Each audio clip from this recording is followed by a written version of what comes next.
ilma godhata malee sirna keessatti illee sirni ilma nama tokko yoo qabdee boojite wanni beekuu qabdan nama wahiitu gadama asaanu kana nama warri daangaa kun wal lolaan beeytan namni daangaa diinaan qubattan kun qabanii booji'aniiti nafalii jedhe nafurii jedhe hamaan kee haafuramu cinqaan kee haafuramu nafuri jennaan namichi nama miiraan deemu nama diinaati beek namni inni qabe kun hin furreen goorraanaan si ajjeesaa jedheen nan ajjeesini cinqamaan kee haafuramu nafurii tanaana baasi quxaa tanaana baasi anan marka keetti galee jedheen kenna kun miira keessa seenee waan san godhe namni sun hortee baay'ee mooreera garuu rakkataan sila horteen nama sanii yoo qabamtu wani tokko waan safuu waan beekuutu qaba sabni kenna nama sabaatti jara kenna wallaahi ganda sanii yoo namni dhibamu takka hin hafu garuu nabsee ka baasu rabbi maaliif abaarsa santu cinqamaan kee furaminii jedhe gizee akira inni gorra usanitti jedhan nullee waan abboota seenaa irraa dhageenne cinqamaan kee furaminii jedhe eega ajjeesuuf ka'e waan akkasii wallaahi hundeen nama saniitti qoma waa qabamteennaan inuma dhimmi kuni yeroo nabsee ka baasu rabbi tokko akkas lammaffaa ilma tokko yoo kaboo diina yoo kaboo ji'u taate oromoon ilma godhata uf jalatti bulcha malee hin qaalullee wanti illee godhu yoo booji'ellee sirna keessa seera keessatti oromoon wanni beekuu qabdan amma warraan gumaatallee walitti hin qabnu gaafa rabbi nu baase hin baafannaa jennee karama amma obboleeyyan teenna mala kaayan kanaan deemnee haa fidhannu yaa dhiiroo achi dhaqee mubaarakaa haasa'u asliina haasa'u ilmaan teenna akkaataa itti haasa'u akkana nu haasaa jedha itti himaa malee abbaan fedhe yoo dhaqe ilmaan teenna obboleeyyan teenna kammaan fedhee haa dhaqu fayitee sirna seera jiruun nu kaleellee hagana isin waliin qabna garuu hagan amma isin ilaafnu kana isin nutti ilaaftanii kana argaa isin garuu waan xiqqinqaa rabbi harka nu isin seensise harka nu seensiseefi isin irratti amrii ilaallannu hagana hoo'a boruuf wal argina jedhaniituma hoota natti fixanne irra bareeda maaliif jennaan amma nama uf guddisee nafsee ofii guddisee illee taana rabbi illee nu komata akka sabaatti illee maqaan nu bada waan ta'eef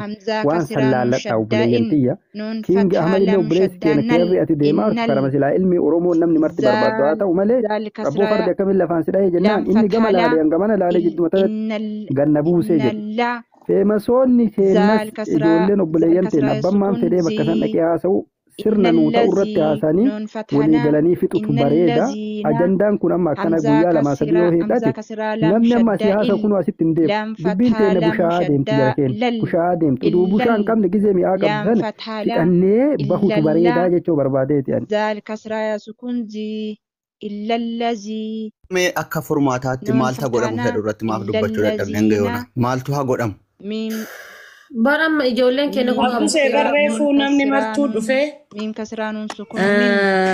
أكفر ما تاتي وانتي كارم ركو كينيام بينام فرمان نمالي مي أكا ورموتي خانا يونو قدام خانا فرمان تبرها صفنة جدو دان أما أحمد وان تيفدو بدي بين مالي فرماني isaanis jaarsaa ergatanii nama ofii nama lama sadii haa ergatanii irratti haa dubbatamu mucaan gadi haa dhiisamu mucaan keenya ammootu haa yaalamu yoo barbaadan anuu yaalchisa jedhe abduse mucaan keenya haa yaalamu akkamitti yaalamaa namni asirratti haa dubbatu mucaa isaanii ammootu iyyuu lammata nama keessanitti hin deebinu jedhanii haa fudhatanii irratti walii gale furmaanni kana ture reefu kanaan ala jira yoo ando gongoremee haa dhafaate mana eenyutti haa qabamu isaanis akkuma maraataa nu maraataa qabnu maraataa qabnu deebi'uus danda'ama borgonama hin deebi'amu haali kutuu maali waan asanitti hin amannu deebi'uun mala waan borgonama dhufuufi waliinuu arginu argite isaanis riskiin fudhatan itti gaafatamummaa responsibility nullee itti gaafatamummaa fudhannee taboru dhuftu ammoo waliinuu arginaa jechuudha. Taanaan tasa uumamtee dogoggora uumamtee ammoo miidhaa danuu qaqqabsiisa uummanni kun miidhaa danuu qaqqabsiisaniiru dhageessanii miidhaa danuu narraan gahaniiru akkam biyya kana keessaa hin baane akkam biyya kanatti deebi'ee hin galle akkan Dubaayin hin galle an nama hojii hojjetatu akkan dhaqee Dubaayin hin galle akkan Dubaayin hin baane na godhanii dhaqanii airportii dirasiitu arginu godhaniiru dhageessanii utuu jarra akkanan godhin ummata keenya mana habiibaatti ummata keenya akennamu hin fixanna jennaan lakkii jedhame eeda galgala mana yooniitti asli hojjinnannee kalas bakka wanni jala barbaadan yaala miti yaala haa kenninu jennaan lakkii jedhame ammas salaam alaykum mucaan kennamu irratti mormiin qabu'an waan barbaadan naa godhanu waan hin barbaade jara godha rakkoo qaba qobaa koon bahadhaan amma qobummaa wayitu natti mul'ate akka qobaa jiru bareera hunduu maqaasaa hunduu galateeffatamu akka gargaarutti jechuudha hunduu galateeffatamu inni galeessa mana kottu waa biraase har'a bakka biraatti asitti waan biraasa inni fedheen gada mana asitti waan biraase mana yoonitti waan biraasa tokkummaan hin zeeroodha namni nama taajjaba jechuudha namni kuma nama taajjaba jechuudha zeeroodha haadha baatee akkuma argaa turte ati argaa turte ani argaa turte afaan tokko ammaa sitti walii galamee irraa dhaggeeffadhaa waa tokko sitti hima haa kennamu eeyyee warra komentii irraa nama rabsu warra maalii ilaaluun hin ta'u mucaa miskiina jarris waa uffataa dhageessanii jarrisi waa uffataa taa shaddaawwat samaa jira ergasuma wanti biraa ta'aa jira taafataa dhageessanii jarris mucaan wallolan kuni bakka jiraataa jiran itti wallolanii waliin morminu raafataa alif maddi seettani maan riikardii dirasii qabaan gaafa sana achana taa'ee gurbicha waraabaan ture hojiin hojjetaa turre maalii jedhe wanni wallolame kuni Amaaraaf Oromoo waan jedhu osoo hin taane nama waliin hojjetaa jiru lama akka ta'e mirkaneeffadheetanii ilaalle kalas bakka kan biraas nutti banamurra jennee dubbanne gaafa sana kennamurraa mormiin qabu garuu akkaataan itti kennamu irratti marii godhamee waan gaafannan jedhamu sunis hin gaafatamu geessanii wanni gaafatamu hin jiru irratti irra muramee ani ijoollee hiriyoonni koo wajjin turan dubbii keessaa baba'u kiyyaan abbaan giddii jaraan nama nagaa jedhamuun an gammada edda argaan tureyaan jalan tureyaan nama nagaadha isinii bakka jedhanii of qulqulleessanii keessaa baaniiru gammachuun qabaan isinii galee balaa abbaa qabuun ana jala dhufanii dubbichi kanatti galanii ana hojii kaasisamanii ana hojiin rakkoon irra ga'uu hin fedhu isinii galee yeroo dubbii yeroo dubbannu Ralla warri moditeraa naman buusinaa naman galchinaa. Ainfataa alif namni tokko akka waan barbaadu. Ana laala ama waan tokko wanni isin beeku qabdammu bee. Isin Jamiilaanis rakkoon qabdu akkasuma Aborashiidaanis rakkoon qabdu atis rakkoon qabu akkasuma Asliinis rakkoon qabu warri gurguddaan gubbaa kanarra jiru rakkoon qabu. Ka amma jechuudha dubbii tana gadi bu'ee ta'ee deebi'ee ol deebi'aa jiru. Ijoolleen amma isin tuffattaniitiin namni tuffatee ijoolleedha maaliidha jedhanii ijoollee biyya arabaa jedhaniitiin namni akkana gadi godhu kanatuyyuu waa balleessaa jira. Isaanii waliin wal ta'aati gastii gubbatti illee isaanuma waliin haasayaati. Jaalibsaanii barkanan jedha bar galchaati waliin haasayaa dubbii isaanii waliin ajjeesu. Siin shaddaa. Mucaa qabee jiru ofirkaa qaba. Nu asirratti dubbachuun keenya maal fayyada? Inni dhaqee ammoo mana banatee waan walitti himna. Mana banatee mucaa galfatee kana barbaanna jedha jechisiisa. Maal dhugaa walitti maa deemnu? Ufee deemee barjaan ibsaan fudhatee bara. Yoo ajandaa barbaadaaf kataatu taate malee wanni takka hin jiru. Mucaa Amaaraa qabaniimi barbaadan ajjeesanii barbaadan gadhiisanii lubbuu namaatiif kan itti gaafatamu jaruma akkas gootesan. Sigalee isin immoo wanni isin bochisu hin jiru. Ajandaan kun osoo keessa seentanii isin warri feemasaa kun akkatti borcuu baattanii wallaahi ajandaan kun haganan deemu. Ijoolleen amma isin laaltan ka ajandaa isaa jiran kun guutuu manaan ittiin ifatu barbaadan. Ajandaa kana yoo agartanii jettan nama kuma 20 nama kuma 30 nama kuma 15 kuma 6 kuma 2 nama laala. Sigalee ajandaalee akkanaa kana argattee Oromoon sa'aatii 24 mitiiti. Torbaan 5 baatii lama baatii sadiitti ajandaan kun hin dhaabatu. Arguu teessan naaman akkamatti yoo ka biraatu qabanii irraan fidaniitini morma walirraan ciruun ijoolleen ture irratti osoo isin akkatti tokkicha kanaaf boottan. Boowuma kana dhiiftanii isin warri keessattuu biyya biraa jirtan kun feemasonni biyya biraa waa'ee ijoollee Suudii kana keessaa baya. Ijoolleen Suudii kuni wallaahi billaahi namni baararra ba'e tokkichi sammuun qabu dhagaya isin himaati. Namni dantaa jireenya irraa hin qabu biyya kanatti waraqaa hin qabdu mootummaa waa takka si godhu hin jiru dachii amma jarri keessa jirtu bakka mucaa qabanii taa'anii ni jiran kana. Osoo inshallah mootummaa Suudiitii miti gurra qabattee magaalaa keessa dhaabattee iyyitee daafuraachi jettanii namni dhaqee achi fuudhu hin jiru. Abbaa biyyaa shurxaayyuu namni kallachaan itti galchee qilirraa dabarsaa jira daksanitti isin hin beektan jechuudha. Sigalee kanaafuyyuu namni akka barbaade wal godhaa biyya kana keessatti baya waan biyya kana keessaa hin beekaniiti. Mataa keessa dhufin dhukkubsina yoo ajandaa barbaaddan malee waan kana dhiisaa ijoolleen biyya arabaa kun ufuma isaaniitti tasgabbaanii waan kana haa dhiisanii. Lakki immoo Ajandaa kana ifneetti qufnaa taanani lubbuun ilmaan miskiina wal balleessuu deema. Amaarri kunillee isin osuma irraa hooyyiftan gaafa waan tokko balleesse Oromoolleen kabirallee irraan dabalaa ibiddi kun kana daran qabataa deemaa jechuudha. Wanni kana isaa jiru immoo feemasootuma kenna. Siigalee kanaafuu iyyiinsa dhiisa zimjira qallisaa sana boodatti iyyitee jarruyyuu ufiinuu dhaabdee ajandaa kana keessaa yaa'anii jechuudha. Amaarri gaafsan waa takka hin dubbatu. Mucaan kun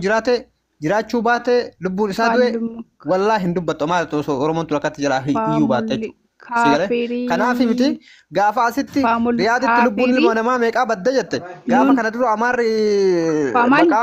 wannootiin gartee asitti Amaara tumaa turre maaliif Amaarri akkatti gadi baatan iyyin?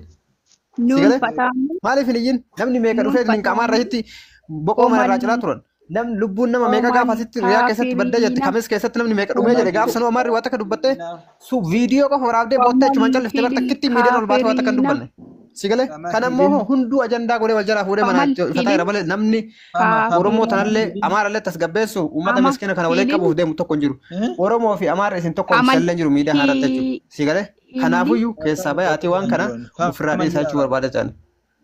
Akkas galatooma. Galatoome wallaahi osmee haasaasichi haasa'amu hundaayyuu fixxee haasoftee akkanatti ilaal walii galchanii yoo walitti mammale siluma dubbiin maali beektaan kan naa galee. Gurbaan waraanamee mi harkarras kan Oromoo dhuguma miidhameera.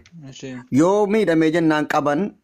miidiyaarra gaafuma jarri liivii fidanii mana bananii gastii irratti tumamu. Gurbaan keenya kun liivii irratti waraanamne jalqabu. Jarri immoo aariidhaafis ta'u dhiiga obboleessa ofii kaffaluusa ta'u waan godhaa jiran kana fidanii ajandaadhaaf. Kunoo akkana godhaa jirra jedhanii haqa obboleessa keenyaallee balleessanii hammeenya Oromoo miidiyaa irratti ol baasanii akkasitti viidiyoo waraabaa nama tumuunu maqaa keenyaafis gaarii miti miskiina warra bosona keessa deemallee gaarii miti. Kun akkuma tamma jette yeroo amma mubeen hundi keenya bakka hunda ajandaa kana godhannee haasofnu jaraaf gammachuudha warra qabeefis. Maaliif mana to'ifatamaa jira hin gadhiisan. Yoo nuti immoo ajandaa kana dhiifne. Yoo barbaadan qalaa nyaadhaa yoo barbaadan gadhiisaa dhimma keenyaa miti miskiinni duruma wal darara akkati jette kan irraa callifame na amani jarrillee gaafa namarraa dubbatu dhabee nama kadhatu dhabee ajandaa kana jalaa cufame ofiin gadhiisu maaliif namni tokko akka du'uun fedhan hin sobuun asii rasaasa sitti dhukaasanii ajjeesanii sammuun gatan hunuma gadhiisu gabbaasanii sammaa nama sinii erginaa gadhiisaa maaloo naan kadhatamanii didaaran kan otuu nuti guyyaa lama dhimma jaraa kana callisnee ijaan waa tokko ajandaa adaraa gadhiisaa akkana innee dhimma Oromootiif Amaara goonee ajandaa goonee duuka boohuu dhiifne na amana ofii jaraatiin gadhiisu. Ijoolleen kee kadhaa dhiisaa nama kana fuutanii goota kootanii kadhattanii maaloo akkana maaloodha jettanii nama irratti hin gootumtina gootni Oromoodha baay'ate warri intinii kun dhugaan isin hima nama tokko miskiina waliin dalagataa wal waraane fuutanii Amaaraaf Oromoodha jettanii ajandaan jijjiirina Amaarriniif Oromoon biyyatti wal lolaara yoo wal loluu ta'e faannoo maaloo jedhee wal loluu jira malee barahaa suudii keessa taa'ee dhimma Oromootiif utuu hin taane dalagatee of jijjiiruudhaaf biyyaa ba'e kamuyyuu. Kan inni baraa sana keessa jiraataa jiru. Kan jarri dalagaa jiranis dhimma ofiitiif malee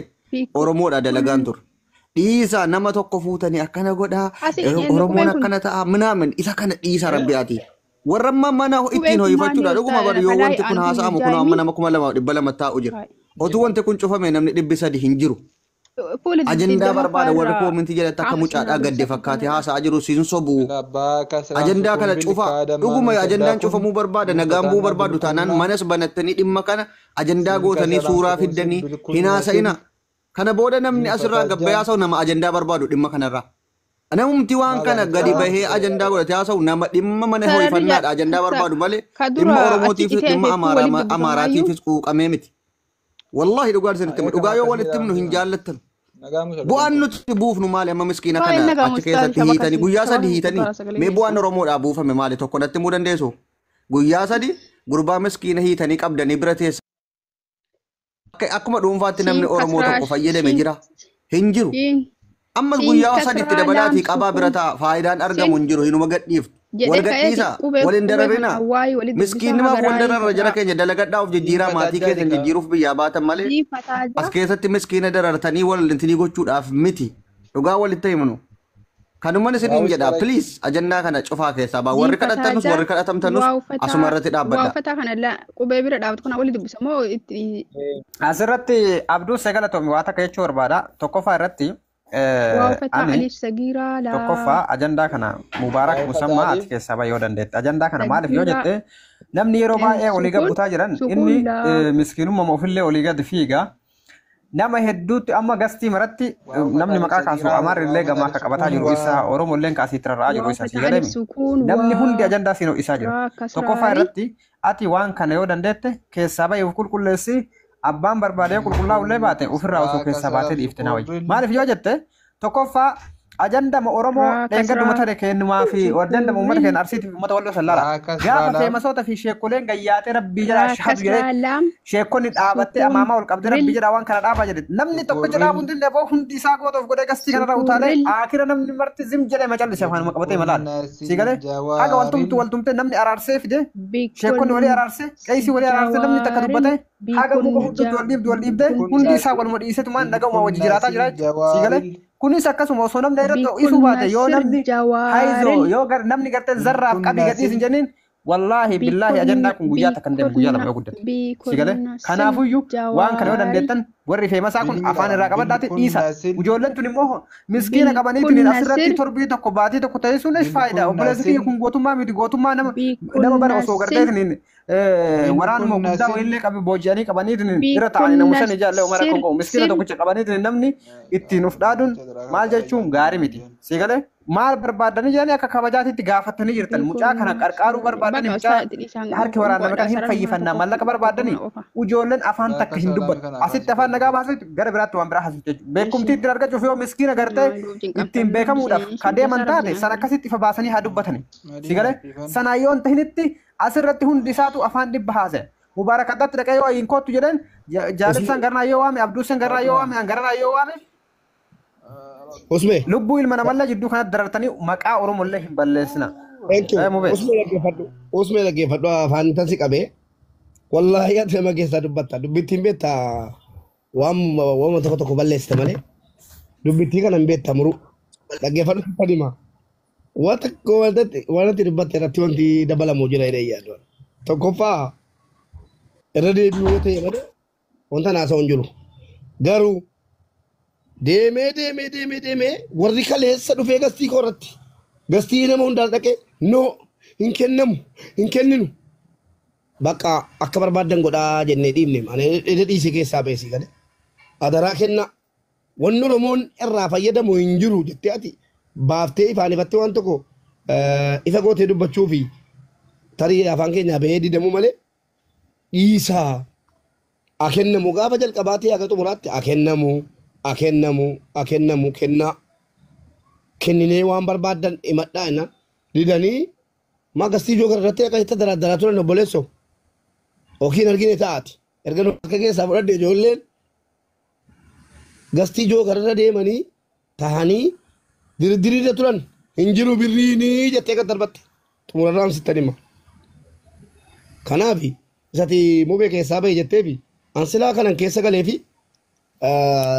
eenyunuu yoo tumamaa jiraate garaan nama danda'ee nama hin callisiisu eenyunuu